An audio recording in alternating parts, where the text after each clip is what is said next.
we're going to need another link. So I'm going to drop it into chat. No worries. Happened at a good time, that's for sure. So we're not live right now? No, not right. Well, I don't know if we're live on anything else. Okay. Shout out to Periscope and Twitch. Okay. Yeah. I'm grabbing the link and dropping it into chat now for the people that are still in the old one.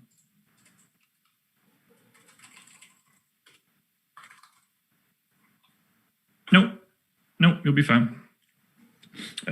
We can get that updated later. Yeah, no big thing. There we go. Back in business. We'll let you guys trickle in again. You know what you're going to have to do now that you're coming back in? Hit that thumbs up. It's the most important thing I could ask you guys to do. God, I really need to get a haircut. It's sticking out of everywhere now. I can't. There's just too much of it. I need to fix it. Strammy, a show so nice I liked it twice. That's the way to do it. Okay, so as I was saying when we were kicking this off, obviously we both like Giannis. Obviously there's no scenario where you're like, I'm playing 0 Giannis today. The question really is, who do you like more, Giannis or James Harden? Giannis. Okay. We have Giannis currently 46% owned on DraftKings. We have James Harden currently at 27%, well, 28% owned. Does that change anything? 28? 46 to 28, yes. That probably seems about right to me. Like Westbrook being back just lowers Harden enough where I think you're not in terms of ceiling, but in terms of projection, you're kind of overpaying at 11.3, whereas Giannis, you're paying like still less than you should at 11.4. The only thing I guess is I think Miami has the personnel that they can slow Giannis down. And you could see, I think this is a series where the secondary pieces on Milwaukee take on a much bigger role than they did against Orlando. And so if you wanted to go with that narrative, that's kind of, I think, how you could get to Harden. You just kind of say, like, I think Bledsoe takes on a bigger role. I think Middleton especially takes on a bigger role. And, so maybe Giannis is closer to Harden, but I still just think that there's a big enough gap where I'd prefer Giannis. Okay. Well, it's such a huge drop-off then. Russ at 9,700, which is almost fully off the table for me, at least as of right now. And then you're all the way down to 8,200 for Chris Paul. So that's an aggregate of 73.8% ownership for Giannis and Harden. Would you expect to have more of the two of them or less than the two of them? I think less, because with it being a 2-game slate, so obviously you can look at it two ways, and they're both correct. There's fewer opportunities to get a really big raw score like you're likely to get from Giannis and Harden. But there's also going to be less quality value, and there is only the two guys to pay up for. So the odds are relatively high of them just not putting up those monster games that you need. But on top of that, I think kind of like I was just mentioning when we talked about them, you have the obvious concern with Harden where Westbrook is back. So it lowers the likelihood of him, going for like 70 DraftKings points. And there's certainly a decent possibility that Giannis he's still good, but produces at a lower rate where Miami is basically forcing someone else on the Bucks to beat them, because I think they have the personnel to do that. So I think with the ownership where it is, I'd probably come in under the combined ownership there. Okay, good to know. 68% owned on FanDuel for Giannis. There are not a ton of options at small forward today. Giannis, Eric Gordon, Gallo, House, Crowder, Baisley is about what I see as viable. It's not the worst position in the world, but I get it. Like, we have Giannis at 68 on FanDuel, Harden at 30, just because you can get Butler, Shea, Middleton, Schroeder, Hero, Duncan Robinson, Iguodala. Like, shooting guard is just so deep on FanDuel today that you're seeing a drop in the ownership for Harden and a giant increase in Giannis. Might be something to dig into. Giannis also just naturally more valuable on FanDuel because of the defensive stats, whereas Harden is less valuable because of the turnovers. And Harden a lot more valuable on DraftKings for the 3-point bonus as well. Right. And I guess they both get the double doubles and triple doubles. Yeah. So what else stands out to you from Milwaukee? It's hard for me to say like a lot of ownership is coming in here because, no kidding. Middleton, 50% on FanDuel, just over 30 on DK. Brooke Lopez at 35. Bledsoe, George Hill in the 20s. Marvin Williams getting a little bit of love. I like him even more than the public does right now. Not that I should like Marvin Williams at any point in time, but what stands out to you from the Bucks? So I kind of alluded to it before, but I'm really interested in Middleton here. I actually just went back and looked, and obviously it's not something you should put too much weight in, but Giannis has played against Bam 7 times since the start of last season. He's averaged 1.7 DraftKings points per minute, which obviously is great, but it's low by Giannis standards. He has 2 games over 70 fantasy points, and then everything else is like 55 or below. So it kind of just makes me think there is a decent chance that Middleton has to take on a bigger role here than he did against Orlando. The salary on Middleton isn't inexpensive, but it's not, through the roof or anything either. And I just really like him too, because with all the ownership going to Giannis, if Middleton does go out there and kind of take over a game, it's probably taking enough away from Giannis where you don't have to have him at 11-4. Like Giannis can still have a really good game along with Middleton, but it's just unlikely that if Middleton goes for like 50 plus, that Giannis also goes for 70 plus. So I really like Middleton. I really like on this particular slate going into it with the idea that, you're basically trying to get the game where Middleton takes over from Milwaukee. So I like him a lot. And then you still have pretty good price points on Bledsoe and Lopez. Maybe you get some more playing time for Bledsoe in a series that should be more competitive. I'm not completely sold on that because does Siri like Bledsoe for today? Yeah, I don't know what I said that got Siri's attention, but so I don't know that Bud runs Bledsoe that many minutes. Like he still has George Hill and it's still Bud, but maybe he plays a little bit more. Lopez, we know, is getting big minutes, at least last series, to deal with Vooch. I assume he gets big minutes here just for defensive reasons, if nothing else. And he's still pretty cheap. So beyond Giannis, I would say Middleton and Lopez, my 2 favorites. And then you can, you get to Bledsoe, you get to potential flyers if you're paying up on like Hill and Connaughton. Okay. Yeah, I gave Bledsoe 29 minutes. There's a blurb in the Bledsoe RotoWire blurb. He's questionable with a thigh or something like that. I just assume he plays. I'm not paying attention to that sort of stuff right now. But they were like, if Bledsoe sees the floor, which, you would expect, he should see his standard over 30 plus minutes. And I was like, his what now? Yeah.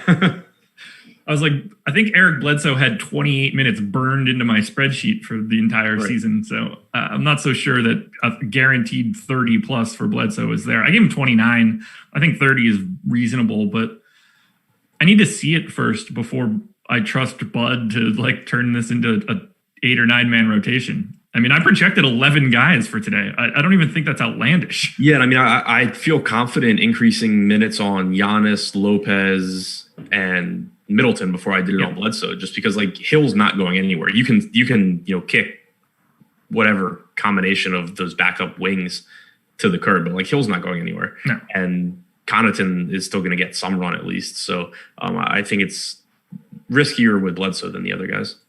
Okay.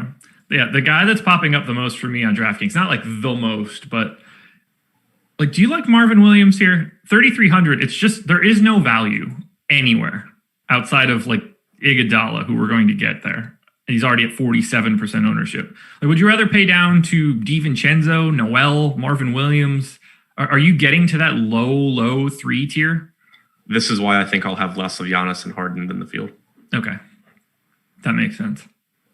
Yeah, it's not appealing. My value equation essentially doesn't have a constant. It's 0.95 for today, so it gets kind of squirrely.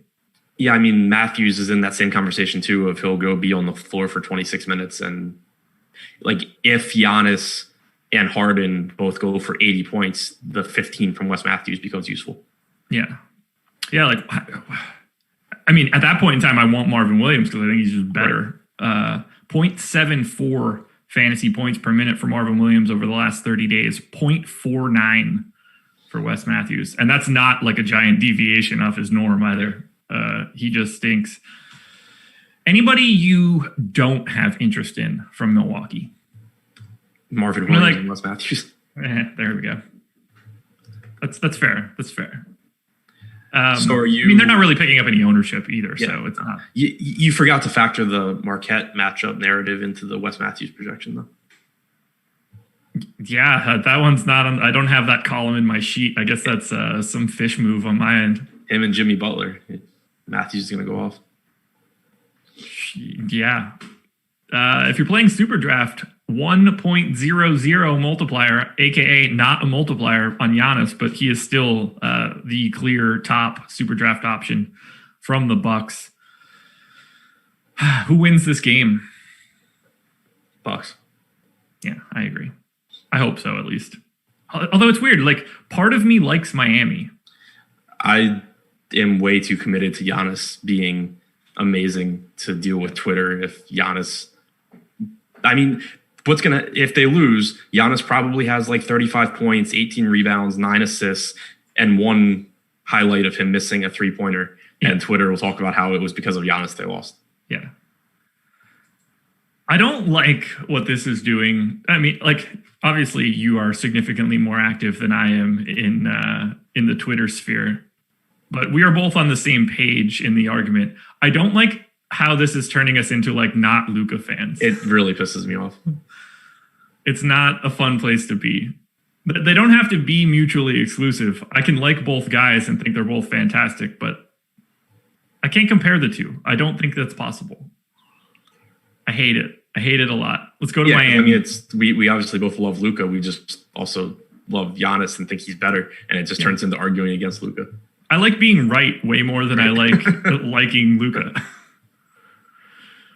Miami Heat, 37% own Jimmy Butler, 38% own Bam Adebayo, 38% own Goran Dragic, 30% own Jay Crowder, 47% owned Andre Iguodala. Those are the numbers on DK. Bam is at 63% on FanDuel because at power forward, there's kind of only like 3 guys that play. So that should be fun.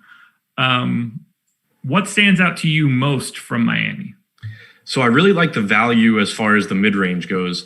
I think Bam's salary is really inexpensive. You do run the risk with him that kind of like last series where he played really, really well from a basketball standpoint, but he wasn't as good from a DFS standpoint as we're used to or as we would like. I think you do run a similar risk here because I would expect him to be tasked with plenty of defensive effort on Giannis.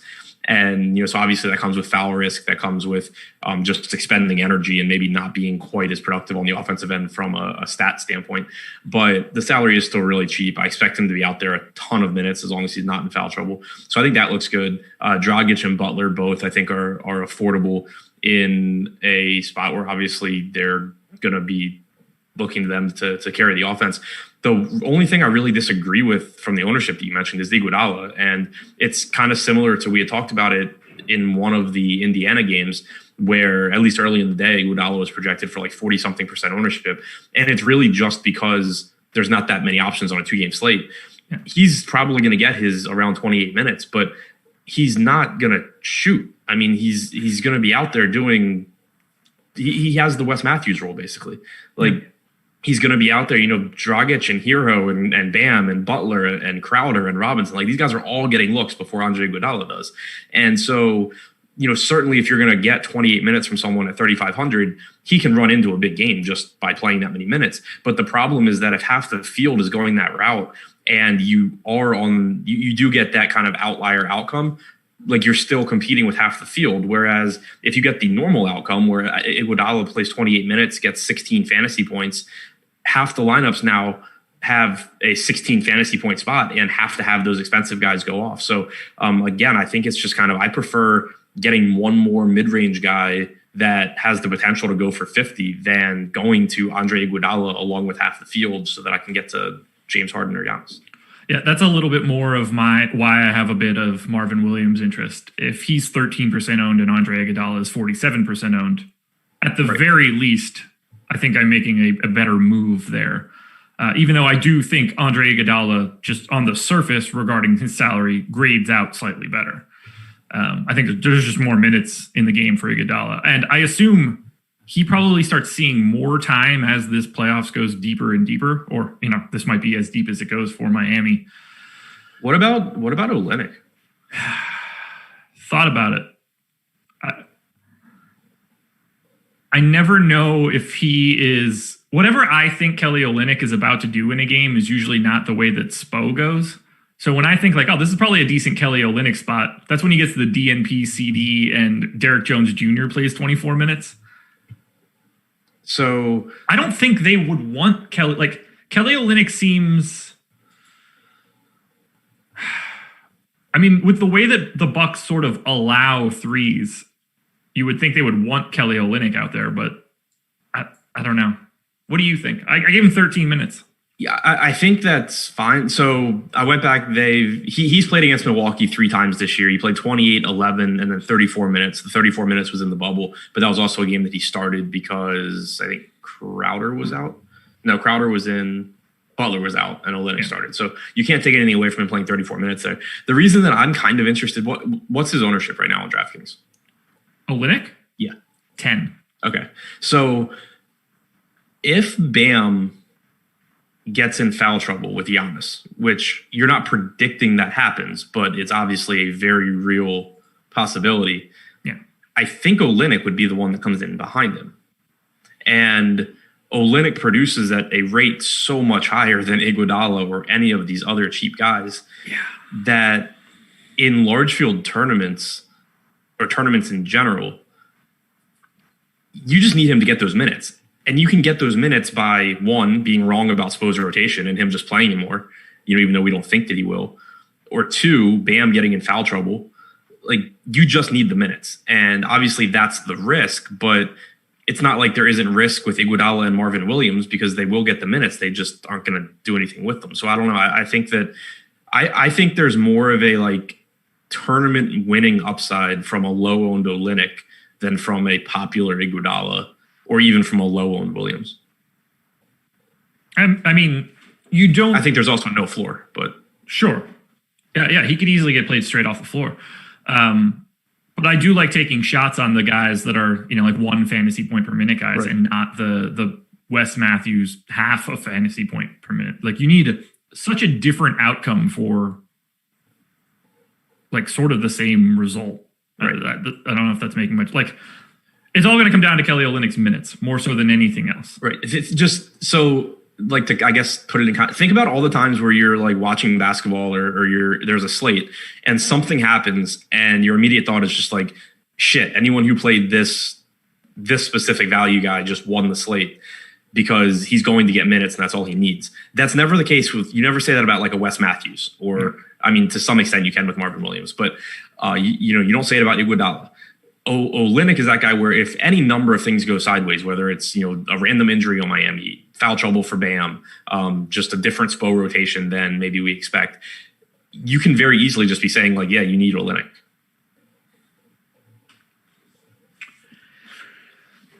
Which again, shouldn't be confused with, there's also a very high chance that if you play Olynyk, you're looking at your lineup saying like, yeah, these are dead. But there's just more tournament winning upside with him, I think. Could it just be a Jay Crowder series? They've been, I mean, it could be. Last series, at least, they were basically going with Crowder and Iguodala. Like Iguodala closing over Crowder. Like is Crowder's strength, like literal strength, not like the things that he's good at, is his literal strength such a difference in a matchup like this for any time that he can get onto Giannis? Because obviously, if for some reason Kelly Olynyk is standing in front of Giannis, I mean, he's just going to be standing back there for a while. Yeah, I mean, I assume if Olynyk is on the floor, they're giving like Jimmy Butler a crack or something. Yeah. That's going to be the trickiest part for game 1. I think we'll learn a lot after this one. Or, they could also just go the route of stacking the paint and nobody defending Giannis, really. Like also nobody in particular. Also true. How do you feel about Butler? 8,500 FanDuel, 8,100 DK, mid-30s ownership. Seems to just sort of be where I would expect him to be. I don't really have like a hot take for it. I think it's a really good salary. I think he's part of the reason why I'm not expecting to be going real stars and scrubby here, because I think that you can get that easy like 45 to 50 fantasy points from Butler at 8,100. Should play monster minutes. Should just obviously be involved in all facets of the game. So, Yeah, I think he's one of the reasons where, like, if Butler were priced to like 9,500, then it's just like, okay, that's not really appealing either. So maybe I'll get up to the expensive guys because why not? But with where Butler's priced, you can get a really, really solid projection with a lot of upside without having to go to one of these dumpster fire value plays. I'm assuming Andre Iguodala is your easiest fade from the Heat. Yeah. Okay. That said, I would, in tournaments, like, you probably, especially if the ownership stays where it is, you should roster him in cash. Oh yeah, no doubt there. One other thing I want to touch on here. This isn't necessarily like a Heat question, but we're on it now. How do you tend to handle days like today at power forward on FanDuel, where it's Bam, Covington, Green, Nerlens Noel, Marvin Williams, maybe Ilyasova? There's just no one there. Do you just end up with 200% split between Bam, Covington, and Jeff Green? Or are you, because we got 25% going to Nerlens Noel, 16% going to Marvin Williams. Is there a different strategy for you trying to fill out you have to have two players at this position type? Yeah, I mean, I typically end up, well, it really ends up being a roster construction thing to a big extent. Like, there's a lot of, I probably would get 100% Bam, just whatever. I have Bam. And then I either end up getting a lot of Covington Green or a lot of Noel, kind of depending on roster construction and, which way it goes. Yeah. But normally I end up kind of just jamming over the field on two guys. Okay. Yeah. Like, we have Robert Covington at 71% ownership right now and Jeff Green at 23. That seems like a really weird split. Yeah. And I expect them to both like move towards each other as the day goes on, but I don't think that there's that kind of separation between those guys. If you're playing SuperDraft today, 1.4x on Jimmy Butler. I think he is the clear top option from the Heat. I think, Bam and Dragic look pretty good. I don't like too much on the Milwaukee side. It's probably just Middleton, but I mean, ignoring Giannis. We all know that. Who's your favorite play in this game? Butler. Really? I was not expecting that answer. More than Middleton. Yeah. Okay. I think Butler has the higher median outcome and they're basically the same price. I just think Middleton's a really good play from kind of like a, not narrative as in there's some stupid ass narrative for why he's going to play well, but just narrative as in you're trying to build a path to winning in your lineup. And Middleton is the clear number one guy on Milwaukee that could take points away from Giannis. What's your assumption on Middleton's minutes? 33, 34. Okay. Yeah, I gave him and Giannis both 34 for this one. I mean, obviously could go higher, but I just don't trust Bud to ever do that. No, it's maybe the finals. Right. And even then, maybe I'll only feel comfortable going to 35. Yeah. Got to save him for next year for the dynasty run. Exactly. He's playing chess, man. We're all playing checkers. Do you have anything else you want to touch on from Bucks Heat? No. Okay. Tyler Hero, I guess it sets up well for him. I mean, Crowder too to some extent, but you mentioned it earlier with Milwaukee forcing threes and Milwaukee looking to make the guys that aren't the primary scorers take them. The thing is though, like, they're going to let Jimmy Butler take whatever threes Jimmy Butler wants. Yeah, they should. So like, although he's been better in the bubble, I guess. Right, yeah. But like, it's just a little bit different. Like, we saw it in the Orlando series where Evan Fournier is the best perimeter offensive player Orlando has, and Milwaukee kept him from getting those shots. It's not quite the same here because like Jimmy Butler's the best offensive player they have, or best offensive perimeter player they have, but Milwaukee's not going to go out of their way to make sure Jimmy Butler's not shooting threes. So, I don't think you get quite as, I don't think they're funneling threes to Tyler Hero the way they funnel threes to like DJ Augustine or Markelle Fultz, but he's still going to get plenty of looks and he's relatively inexpensive.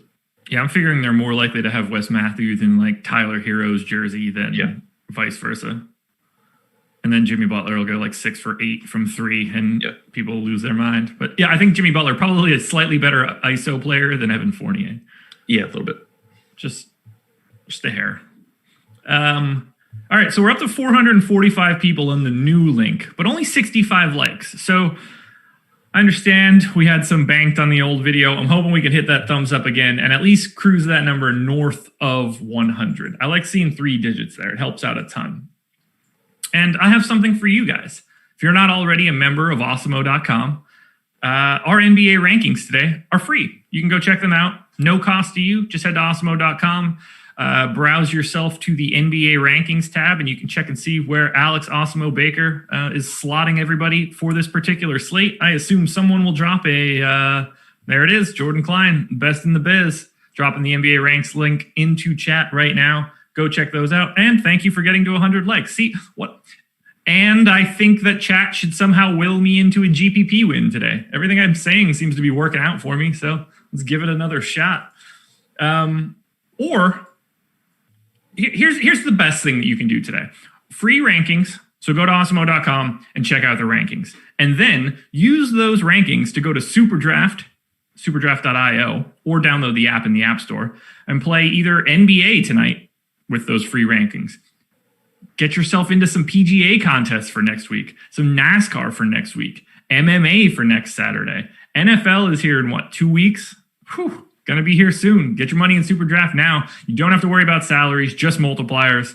It's a much easier mechanism and a much more fun mechanism for making your lineups. You can use the promo code AWESEMO10 for $10 free on your first deposit of $10 or more. Or you can get $20 for free on your first deposit of $100 or more. That's SuperDraft, no limits, more winning.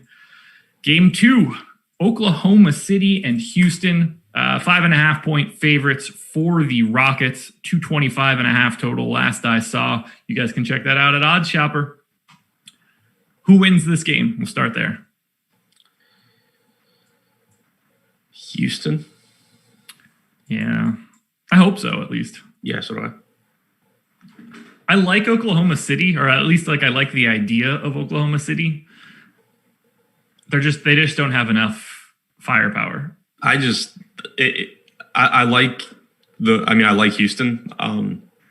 But I also, it's another Twitter thing. I just don't feel like people validating, because everyone was so against Houston just buying in and going completely small that, yeah, and it, in my opinion, win or lose this game has been successful, as far as Houston was a very flawed team with Capella, and their entire goal was to try and just increase variance and have a chance really in the playoffs, which I think they've clearly shown. So I think it's a win either way as far as what their strategy was, but I just don't feel like reading on Twitter about how small ball doesn't work. You and me both. At least we're on the same page there. It's going to be a shame when D'Antoni's not coaching the Rockets next year, and I don't know what happens to Houston after that. Who was it that he was just linked to? Was it Indiana?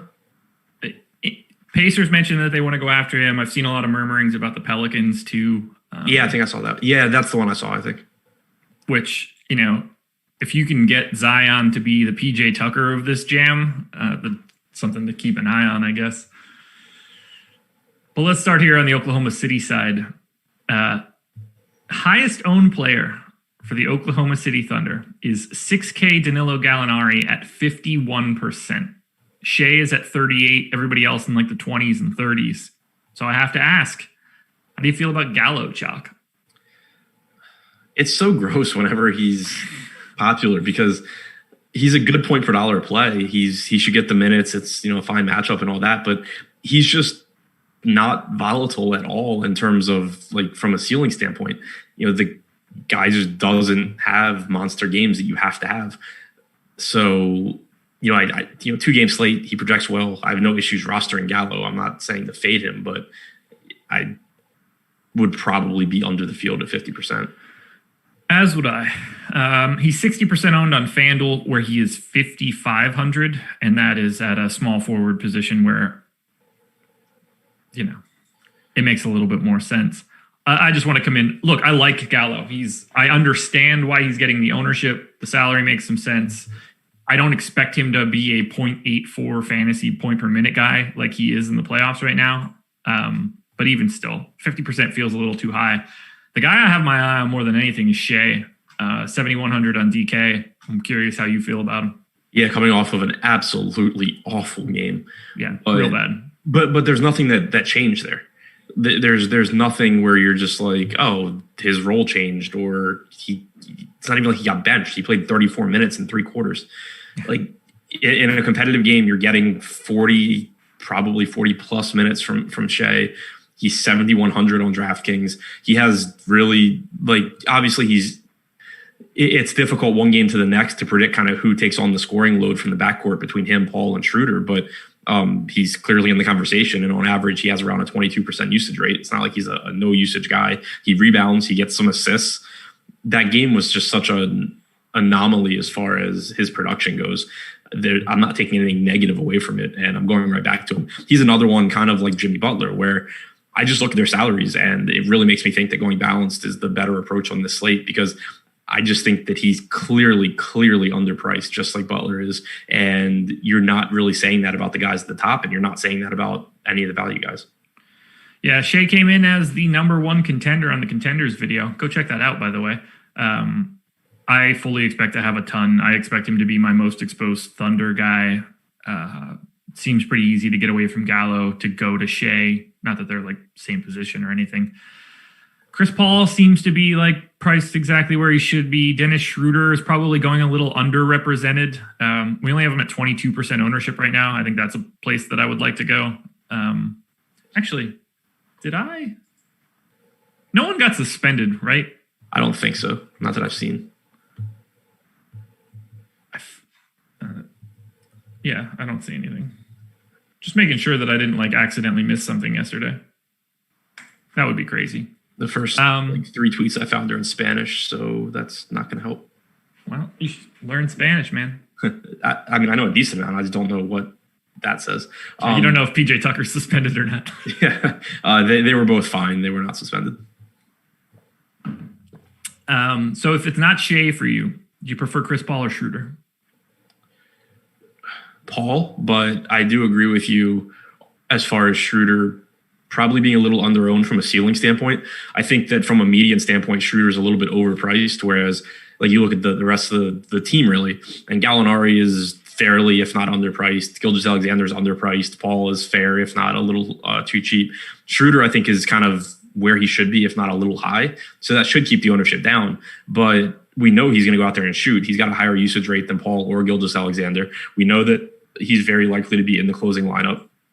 So I still think there's a really high ceiling for Schroeder. It's just that his median outcome isn't quite as favorable as it is for Paul or Gilgeous-Alexander. Sounds good there. 2 more guys that we need to hit on from, 2.5 guys that we need to hit on from Oklahoma City. What happens with Steven Adams? Is it 26 minutes? Is it 30 minutes? Does he try to shoot? I mean, he's going to continue to look like an incredible value play for me, especially given the ownership. I just don't know what to do with him. He's a 0.92 guy in the bubble so far.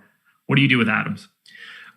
I'm going to project him for like 26, 27 minutes, but at his salary, I'll still get some because that's so cheap. And really, I'm okay with that because it's an example of a spot where I think that I'm right, but I'm aware that I'm making a pretty loosely educated guess on his playing time, and that he clearly can play 5 to 10 minutes more than I'm projecting him for. Like, again, like I don't think that's the most likely outcome, but it's certainly in the range. So if I'm projecting him at kind of the bottom of his range of outcomes and I'm still getting to him, I'm fine with it. Like, it doesn't make me feel great because I think he just disappoints here a lot, but it's, I think, a good play for that reason. Okay. Next guy, Lou Dort, 3,700 on FanDuel, 16% owned, 4,100 on DraftKings, 18% owned, 0.64 fantasy points per minute in the bubble. You going Dort? He's another one where if he weren't getting ownership, I'd be interested because I think the minutes will be there. He's the one that I think, I said that I don't think Adams closes. I think Dort does, assuming he hasn't fouled out by then. I think it just makes more sense to have him out there basically shadowing Harden and to keep Adams on the bench at the end of the game. But so the minutes are there, but like you said, he doesn't produce at a high level. Like if you're assuming he's closing, he's going to be out there with Gallinari, Paul, Gilgeous-Alexander, and Schroeder. Like those guys are not giving him the ball. Houston will give him wide open threes. So he does, if he gets hot, he can knock down 3 or 4 real quick, and you basically need to have him, but he's not a good 3-point shooter. Houston's going to let him take those. OKC is probably yelling at him not to take them. We know Doris Burke is. Yeah, Doris Burke definitely is. So it's just another one where, obviously it's not to the same level, at least right now, in terms of ownership as Iguodala, but it's the same kind of thing where I just think that there's a bigger edge on the slate by foregoing all of these 0.65 fantasy point per minute guys and getting more 1 fantasy point per minute guys. Like, I mean, obviously that sounds really dumb, and it means you're sacrificing the 2 fantasy point per minute guy and Giannis at the top. But I just like when you think about 2v2s, do you get a higher ceiling by going something like Giannis plus Dort for around 15K? Or Gilgeous-Alexander plus Paul, ignoring any negative correlation? It should be SGA and Paul, obviously ignoring the fact that they're 2 guards on their own team. I know where you're going with it at the very least. It should be those 2 guys.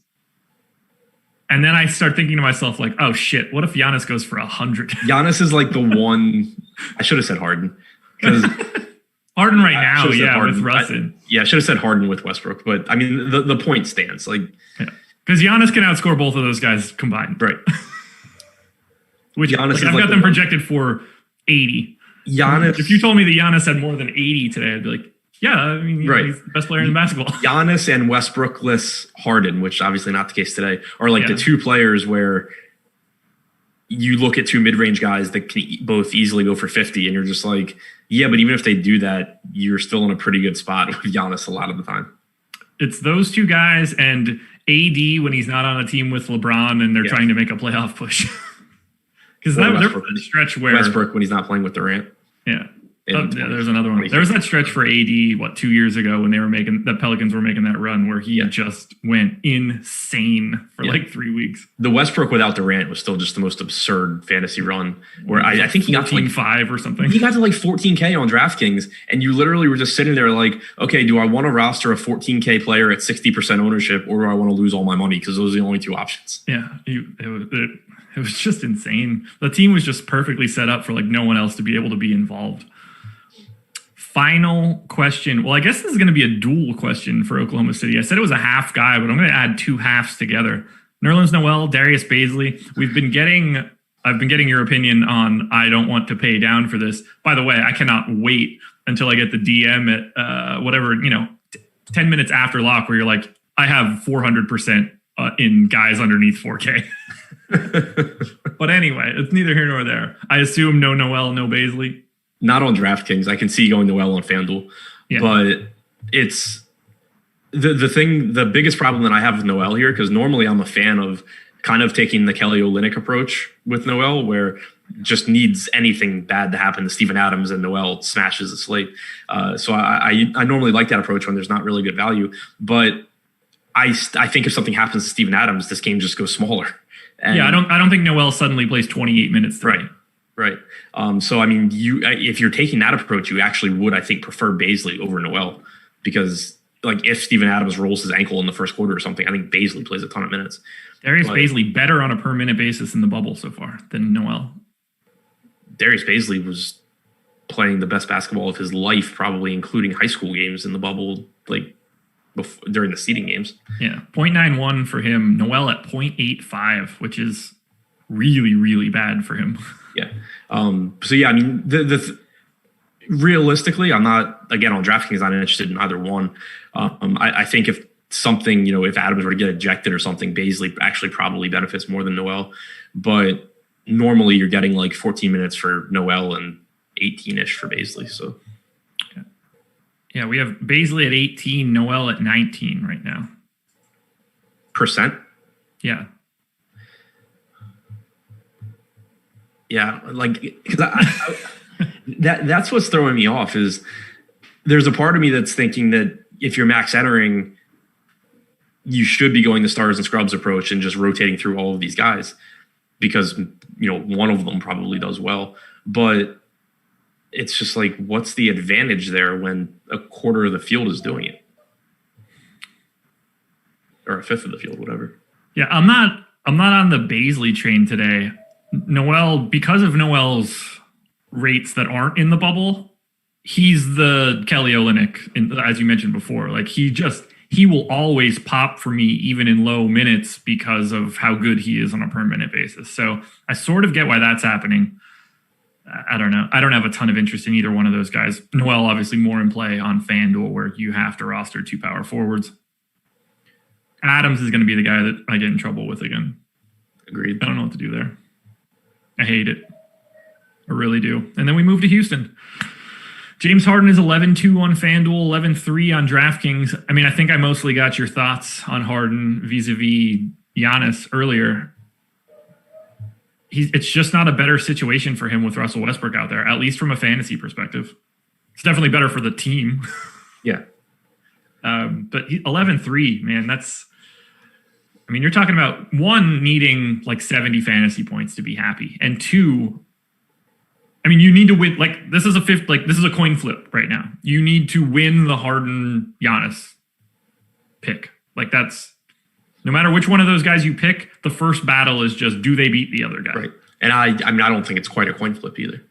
Oh, no, not at all. I just mean like it's a coin flip in that there are two pay up options and that's it. No, I don't think that it's a coin flip either. It's pretty clearly Giannis for me.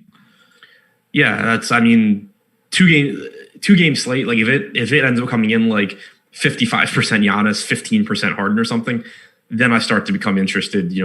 Okay, give me James Harden on a slate with 4 teams playing. Yeah. But yeah, I mean, Westbrook being there obviously concerns me. Don't know if he'll be on a minutes limit. We know he was last game, but even so, if he's out there for 32 minutes or something out of, I gave him 32. Right, it's still enough where it's going to put a dent in Harden. If the value were better, I'd still like Harden. I just really have trouble justifying what is probably like 60 to 65 fantasy points from Harden when it means getting Andre Iguodala. Comment in chat: Russ helps Harden. That might be the worst comment I've seen in chat ever. A more false statement has never been uttered. Can you get to Russ on DraftKings? To me, the answer is no. If he's really low owned. 17. So 42% on FanDuel. I don't think so. The one thing that I would say is, because I obviously haven't built DraftKings lineups yet, there's at least some chance that I can get the mid-range guys that I want and then have like 9,700 just left over, as opposed, like I know I'm not going to have 11K left over for Harden and Giannis. Sure.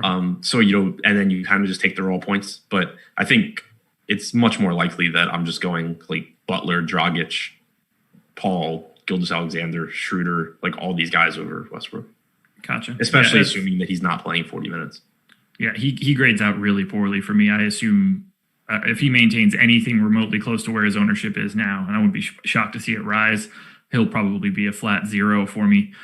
How are you sifting through the rest of Houston? Covington, Gordon, Green, House, Tucker. I'm just going to put all 5 of those guys in the same sort of bucket. What do you like most? What do you like least? I'll say this much. Robert Covington is at 44% ownership. Gordon, 8. Green, 6. House, 6. Tucker, 19. Do with that information what you will. If that's the ownership, give me Green over Covington. Like it's the same play. I have Jeff Green needing to be being one of the top 8 scorers on DraftKings today, 23% of the time. We have him owned 6. Yeah, I don't line up with 100% of this dude if this continues. Right, like I don't get it. I think this is one where I think as the day goes on, it comes closer together, as you mentioned earlier. But it has to. They're playing similar minutes. I understand Covington had a big game last game, but is that what we're basing decisions on? It's just like whose shot was going in last game? Because Green's played very well this entire series. It's not like Green lost minutes last game. I know Tucker got ejected, but you still got 30 minutes you got 31 minutes from Covington. You got 30, just shy of 31 minutes from Green. He probably benefited a little bit from Tucker's ejection, but even in the first half, Green played 14, almost 15 minutes. So you're probably getting around 30 minutes for him. Like I think the rotation went pretty similarly to how I had expected it, where Rivers and McLemore in the first half basically were just kicked out of the rotation. Yeah. So, again, I think you're getting around 30 minutes from Green, around 30 minutes from Covington, probably a couple more for whichever of them's playing better. But I don't understand why there's an ownership gap whatsoever, much less 4-1 or whatever it is. Yeah, like if Gordon, Green, and House can all be under 10% owned on this particular slate, I just want all 3 of those guys and I'll figure it out later. Right. Because that's just not enough. I know without question, barring a disaster in Houston, not like for Houston, not literally in Houston, stupid bubble. These guys are going to play 30 minutes. Like there's no sneaky rotation guys showing up today. Right. If they're not injured, these guys are all going to play full rotations of basketball at single digits in ownership. I can't avoid that. Like I don't think that Covington's 44% is wrong if you don't look at anything else. I understand how it's getting there. But it can't get there at the expense of literally everybody else that does the exact same stuff for the team. I don't. Right, and it's not even like. So, and I don't mean this as like Covington hasn't been putting up DFS scores this series. It's not like this has been a series where Covington is dominating the boards and it's like benefiting him from that standpoint. Like his rebound chances have been down even from where they were before. Now you have Westbrook back taking some of those. Like Green can do everything Covington can do. Yeah. They're, to me, just such interchangeable players that in terms of minutes, in terms of role, in terms of skill sets, I don't understand why there's an ownership difference. Neither do I. It makes. I figure we end up seeing more like Covington 30, Green 15, Gordon 12, House 12 type stuff. Gordon's the one that I'll say I'm just not interested in because he's not even at 8%. Not really. We're talking about a 2-game slate. Yeah, anybody at 8% that's going to play 30 plus minutes, you can make an argument for. But I like him less than I like all these other guys because he just does not do anything when he's playing with Westbrook, Harden. And with Westbrook being back, the minutes are going to be staggered. So at least one of them is on the floor with Gordon all the time. And for a lot of the minutes, it's both of them, which just drives his usage rate through the floor. But he doesn't get assists, he doesn't get rebounds, and he loses all of his usage when these guys are playing. Whereas with Tucker and Green, you're still getting the peripheral upside from them. So I do like them more than I like Gordon. I totally understand there. I'm not even projecting him all that well, 0.77 or 0.76, something like that. But at the minutes, it's an ownership thing. It's just really easy to get to Gordon, Green, House when they're in single digits. Like Gordon will project lower. I think Gordon's going to project lower than Covington and Green for me at a more expensive salary. And he's going to project about the same as House at a lower salary. Okay. And probably about the same as Tucker at a much lower salary. How do you manage groups for Houston? I definitely don't want more than 2 out of that group. Yeah. Ideally, like if I'm playing one lineup, I probably wouldn't want more than one of them. But I wouldn't, I'm not going to stick too hard to that. If it works out, it works out. Yeah. I don't know if I would, something that I would dig into, but I think the group is more naturally Covington, Green, House, Tucker. Well, probably just Covington, Green, House. Yeah. Because I think that Gordon and Tucker will probably close no matter what. Is that... No, right? Like Harden, Westbrook, Gordon, Tucker, I think is their is a 4 of the 5. I agree with that. Pretty confident with that. Yeah, I agree. The reason that I kind of want to include Tucker in that group is just that he's PJ Tucker. Yeah, I mean it's that for when one of those guys has the ceiling game, it's because they got extra rebounds normally, or they knocked down their threes, which obviously the 3-pointers doesn't directly negatively correlate to someone else on the team, but the rebounding does. And so that's what concerns me there. Like if PJ Tucker has his bi-monthly 12-point, 16 rebound game, where are Covington and House and Green's rebounds? Nowhere. Right. Nowhere. Yeah, you need to be really cognizant of the rules that you're setting for Houston, I believe. Because it's the sea of similarly priced, sort of similar production type guys, similar minutes. It all looks the same. So you don't want to get all of them. Ultimately, I'd settle on like probably a max 2 on that group. Like I wouldn't go max 1 because it's a 2-game slate. Yeah. And it's just being unnecessarily restrictive. But when I'm looking at a lineup, I'm not going to look at it and say, oh, I love this one because it has 2 of those guys. Right. I'm with you there. Anything else you want to touch on coming out of Houston? No. I agree. We got this question a couple times throughout chat, so I do want to ask your thoughts. And I know where you're coming from, but Is it feasible to build a Harden Giannis lineup today? Let me see. Like, I'm pretty sure I already know my thoughts. I just want to see how ugly it is. Sure. Giannis in my DraftKings optimal, Harden not. Just FYI. So you have an average of $4,550 if you do that. All right, so I'm going to lock them both. Let's see what we get out of this. Yeah, so you can do it a lot more efficiently than I can right now. Okay, so my optimal on DraftKings is 256.77. The optimal with Harden and Giannis locked is 252.7. So I'm already down 4 full fantasy points, and it gets real murky. I mean, Pat Connaughton showing up in the second best lineup, Dante DiVincenzo in the third. Like my optimal of having those locked: SGA, Iguodala, Dort, Marvin Williams, Nerlens Noel, Harden, Giannis, Gallo. Yeah, so not fun. Right. Like I was going to say, obviously I didn't run it through Cruncher, but I was just kind of, quickly clicking guys in where it was just like, yeah, okay, their salaries work. But like something, obviously different players, and I'm sure you can make a better lineup. But like you're talking about groupings of like Iguodala, House, Adams, Lopez, Hill, Williams. Like, yeah.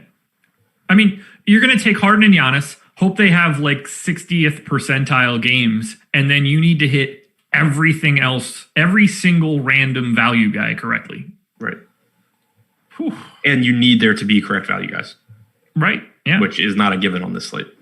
Yeah. It could also be the case that no one below 4K is any good, and it blows this up like MMA on Saturday, where the winning lineup had a losing fighter in it. MMA was fantastic.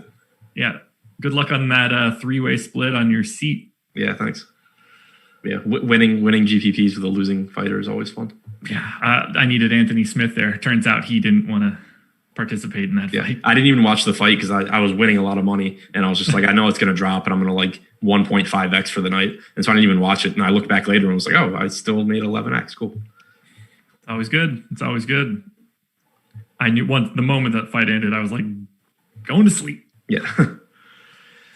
Any more like holistic thoughts we want to think about for this slate? Anything that stood out to you now that we've gone through it? No, I mean, I'm still thinking, at least right now, that I'm going to prefer balanced builds. So, I mean, if you start on DraftKings, even just starting with Giannis, you have 5,500 per position. I think I'm going to just like my builds a lot better by going balanced and, hoping that Giannis doesn't break the slate open. But yeah, I mean, I guess with Miami, if you look at one thing I kind of thought of afterwards, if you look at their rotation against Indiana and you wanted to leverage against Iguodala, I think it would be Crowder. Not to say that their rotations have to be the same because their wings are sort of interchangeable, but I think it would be Crowder. Hero and Robinson were kind of taking minutes from each other against Indiana. So, again, maybe those may or may not hold, but my first guess at if Iguodala plays 8 minutes less than everyone's projecting, who gets those 8 minutes, my first guess would be Crowder. We are on the same page there. I think he also just went to the series better. Also what? Also went to Marquette. Yeah. It's a series full of them. I'm trying to look down the list to see if anybody else steps out for me as the Marquette guy. Yeah. It is the Heat. I think that's it. I think we're done. Well, we got up to 643 people right now. So on that note, hit the thumbs up. It's 157 likes. We can get to 200 on the redo video. I'll happily take that. I know SuperDraft would take it. They get a 200 like video with 640 concurrent views. SuperDraft would love it. MLB strategy show coming up at 11 a.m. I think we're having like a dual live before lock, NBA and MLB later today. Let me look at that quick just to confirm. Correct. Adam, you were on NBA live before lock with Jason Floyd. Laffy on MLB live before lock with T. McBee. But we got Laffy and Jake coming up immediately after this, talking some baseball. Trade deadline today, I think? Yes. Today or tomorrow? Something like that? Today. Yeah, that should be fun. Okay, so sum it up. Favorite 3 plays today on DraftKings?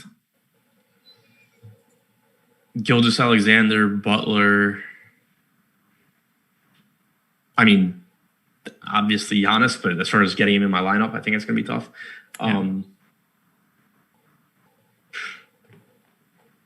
A bunch of guys kind of all similar beyond Butler and Gilgeous-Alexander.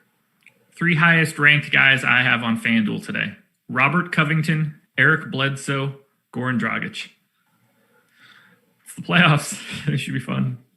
Guys, please hit the thumbs up, subscribe to the channel, hit the notification bell so you know when this and all of our other content goes live. Follow me on Twitter at Josh Engleman. Follow Adam on Twitter at ShipMyMoneyDFS.